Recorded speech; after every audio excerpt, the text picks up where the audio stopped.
vídeo anterior, você descobriu quais plantas são tão fortes que chegam a vencer até herbicida. E a lição mais importante foi essa. A planta certa no lugar certo vale mais do que qualquer produto químico. Hoje, a gente vai um passo além. Tem uma coisa que a maioria das pessoas faz logo que decide usar plantas para cobrir o solo e acabar com o mato. Escolhe a planta errada para o lugar errado, planta, espera e o mato volta do mesmo jeito. Aí a culpa vai para a planta, quando na verdade o problema foi um erro silencioso que aconteceu antes mesmo de colocar a muda na terra. Neste vídeo, você vai conhecer 10 plantas que realmente resolvem o problema do mato no quintal, mas vai entender também qual é esse erro que quase ninguém comenta e que faz todo o esforço ir por água abaixo. Fique até o final, porque a planta que aparece lá na parte 9 surpreende muita gente que nunca imaginou usá-la assim. A Ixora é uma daquelas plantas que parecem ter saído direto do jardim de uma casa antiga, daquelas com varanda e quintal grande nos fundos. Quem tem mais de 50 anos provavelmente se lembra de ver essa planta na casa de algum familiar, mas nunca imaginou que ela pudesse ser usada como estratégia contra o mato. E é exatamente isso que ela faz quando plantada corretamente em grupo. Quando você posiciona várias mudas de Ixora lado a lado, com um espaçamento de cerca de 50 a 60 centímetros entre elas, elas vão fechando o espaço gradualmente e formando uma massa densa que o mato simplesmente não consegue atravessar. A copa arredondada e o crescimento compacto criam uma sombra no solo que elimina a luz que as ervas daninhas precisam para germinar. O erro mais comum com a Ixora é plantar poucas mudas e espaçadas demais, achando que elas vão se expandir rápido. Elas crescem sim, mas num ritmo tranquilo. E se o espaço entre as mudas for grande demais, o mato ocupa esse intervalo antes da Ixora fechar. Então plante em densidade, não em economia. Ela prefere sol pleno ou meia sombra, e se dá muito bem em regiões quentes e úmidas. Não precisa de solo rico. Um preparo simples com terra e um pouco de composto orgânico já é suficiente para ela pegar bem e começar a crescer com firmeza. E além de controlar o mato, a Ixora ainda floresce em laranja, vermelho ou amarelo, dependendo da variedade, e atrai beija-flores com uma frequência que vai deixar seu quintal muito mais animado. É uma planta que trabalha por você e ainda deixa tudo bonito. A helicônia é uma planta que impõe respeito logo de cara. Ela é grande, tropical, com aquelas flores que parecem esculpidas à mão. E quando você a vê num jardim pela primeira vez, fica difícil acreditar que ela também resolve o problema do mato com muita eficiência. Mas ela resolve, e de um jeito que poucas plantas conseguem. O segredo da helicônia está no sistema de rizomas, que são aquelas raízes subterrâneas que se espalham pelo solo e vão brotando novas hastes ao longo do tempo. Esse crescimento em touceira fecha o terreno de baixo para cima, ocupando espaço no solo e bloqueando a entrada de luz para as sementes de mato que ficam dormentes na terra. Mas aqui a maioria erra feio sem perceber. A helicônia precisa de espaço para se expressar. Se você a planta num canteiro pequeno ou apertado entre estruturas, ela vai crescer travada e não vai se expandir como deveria. O ideal é usá-la em bordas, fundos de quintal ou áreas amplas, onde ela possa se alastrar com liberdade ao longo dos meses. Ela gosta de sol, tolera meia sombra e precisa de regas regulares, principalmente nos primeiros meses. Depois que pega, a helicônia praticamente se vira sozinha. E a cada estação ela devolve novas hastes e flores, sem que você precise fazer muita coisa além de retirar as folhas secas. Se o seu quintal tem uma área larga, que você não sabe o que fazer, a helicônia é a resposta. Ela ocupa, ela enfeita, ela bloqueia o mato e ainda vira ponto de conversa toda vez que alguém visita a sua casa. Essa aqui é a planta que quase ninguém usa, e é justamente uma das mais poderosas quando o assunto é cobertura de solo. O mini trevo ornamental tem uma aparência delicada, com folhinhas pequenas e flores amarelas minúsculas, mas não deixe esse aspecto te enganar. Ela é extremamente competitiva com o mato quando plantada em condições certas. O mini trevo cresce rasteiro bem junto ao solo e vai se espalhando de forma horizontal, formando um tapete denso e uniforme. Esse tapete literalmente sufoca as ervas daninhas porque não deixa luz chegar ao solo e ainda compete pelos nutrientes com uma eficiência impressionante para uma planta tão pequena. O cuidado principal é esse. O mini trevo precisa estar num local com boa luminosidade. Se você o plantar num lugar muito sombreado, ele perde vigor, fica ralo, e o mato aproveita as falhas. Com sol adequado, ele fecha o espaço com velocidade e mantém o solo coberto de forma contínua durante o ano inteiro. Ele é indicado para bordas de calçada, áreas entre pedras, espaços entre plantas maiores e qualquer canto do jardim onde você não quer capinar mais. A manutenção é praticamente zero. De vez em quando, uma tesourada para mantê-lo dentro dos limites que você definiu e pronto. Muita gente confunde esse mini trevo com mato e acaba arrancando antes de entender o que tem na mão.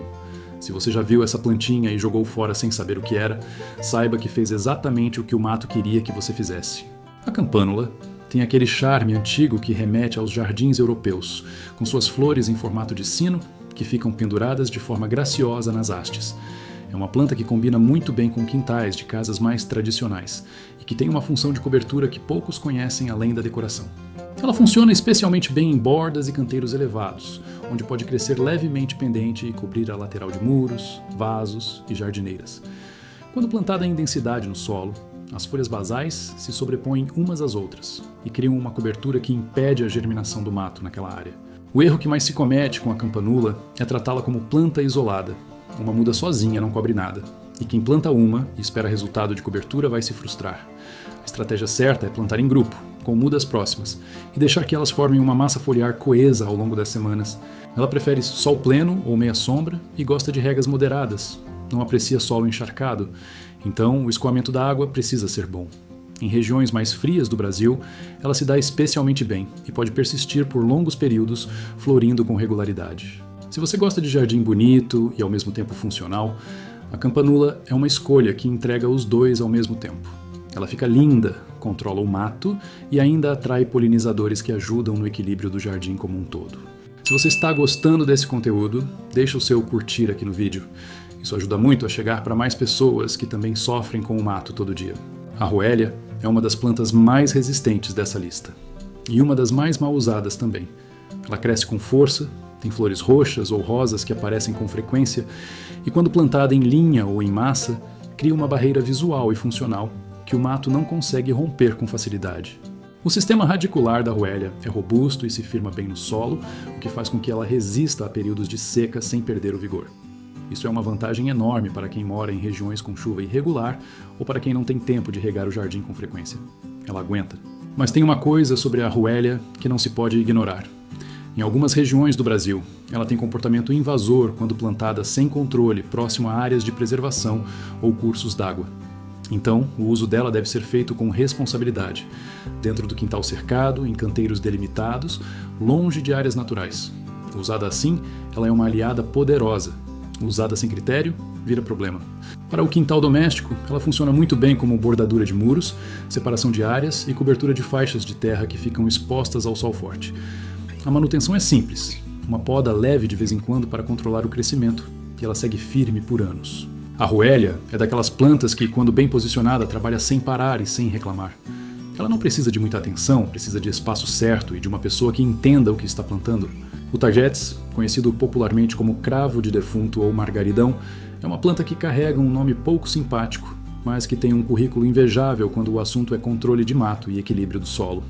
Quem cresceu no interior provavelmente se lembra de ver essa flor amarela e alaranjada nos quintais das avós, e ela estava lá por um bom motivo.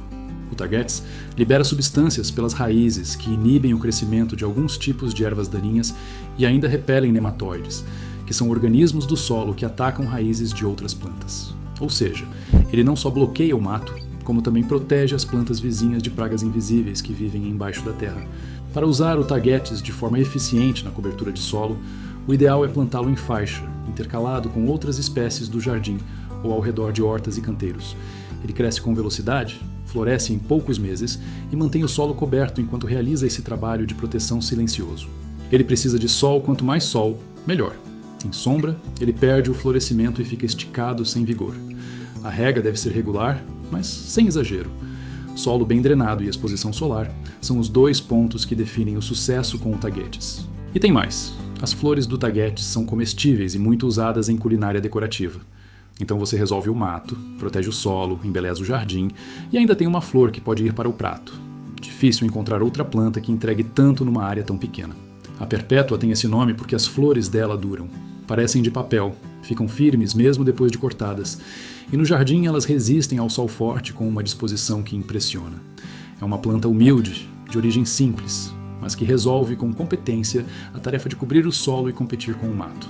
Ela cresce de forma ramificada e vai se adensando naturalmente ao longo do tempo, formando uma massa foliar e floral que ocupa o espaço horizontal com eficiência. Plantada em densidade, ela fecha o canteiro e não deixa espaço para o mato germinar, nem se estabelecer no meio das hastes. O ponto de atenção com a perpétua é a necessidade de sol, Ela não abre mão de luminosidade. Em locais com sombra parcial, ela até sobrevive, mas perde muito do vigor e da capacidade de cobertura. Para funcionar como estratégia contra o mato, ela precisa estar numa área que recebe sol direto por pelo menos 6 horas por dia. A perpétua é resistente à seca, adapta-se a solos simples e precisa de muito pouca nutrição extra. Isso a torna ideal para quintais que não recebem cuidados intensivos. Ela se vira com pouco e entrega muito em troca. Se você comentar aqui embaixo qual das plantas dessa lista mais te surpreendeu até agora, vai me ajudar a entender o que vocês precisam ver em vídeos futuros. Cada comentário faz diferença. O cosmos é uma flor que tem uma leveza visual incrível, aquelas pétalas finas em rosa, branco ou vermelho que balançam com qualquer brisa, dão ao jardim uma sensação de movimento e vida que poucas plantas conseguem criar. Mas além da beleza, o cosmos é um trabalhador silencioso no controle do mato. Ele cresce com rapidez após o plantio por semente, que é a forma mais comum e mais barata de usá-lo. Em poucas semanas já está cobrindo o solo com folhagem e logo em seguida começa a florescer. Esse crescimento rápido é justamente o que torna o cosmos valioso no início de um projeto de jardim, quando o solo ainda está vulnerável ao mato. A lógica é simples. Enquanto as plantas perenes e arbustivas ainda estão se estabelecendo, o cosmos ocupa o espaço temporariamente, bloqueia o sol do solo e impede que o mato tome conta da área. Depois, quando as plantas maiores fecharem o espaço, o cosmos vai cedendo o lugar naturalmente. Ele é anual, o que significa que você vai precisar ressembrear periodicamente. Mas o custo é muito baixo e o resultado é imediato. E as flores do cosmos atraem borboletas e abelhas em quantidade, o que contribui para a polinização de tudo ao redor. O erro aqui é esperar que o cosmos seja uma solução permanente. Ele é uma solução de transição, e quando usado nesse papel, é absolutamente eficiente. Entender o papel certo de cada planta é o que separa o jardim que funciona do jardim que frustra. A lavanda é a planta que mais surpreende as pessoas quando aparece numa lista de controle de mato. Todo mundo associa ela ao perfume, à aromaterapia, às almofadas de linho com sachê dentro, mas controle de ervas daninhas. Parece improvável. E aí está o ponto. A lavanda, quando plantada em grupo e bem estabelecida, forma touceiras densas com folhagem perene que cobrem o solo de forma eficiente durante o ano todo. As raízes se aprofundam bem, as hastes se ramificam e se fecham lateralmente. E o espaço entre as plantas vai diminuindo até que o mato simplesmente não encontra onde entrar. Mas, se fizer errado, o efeito é o contrário.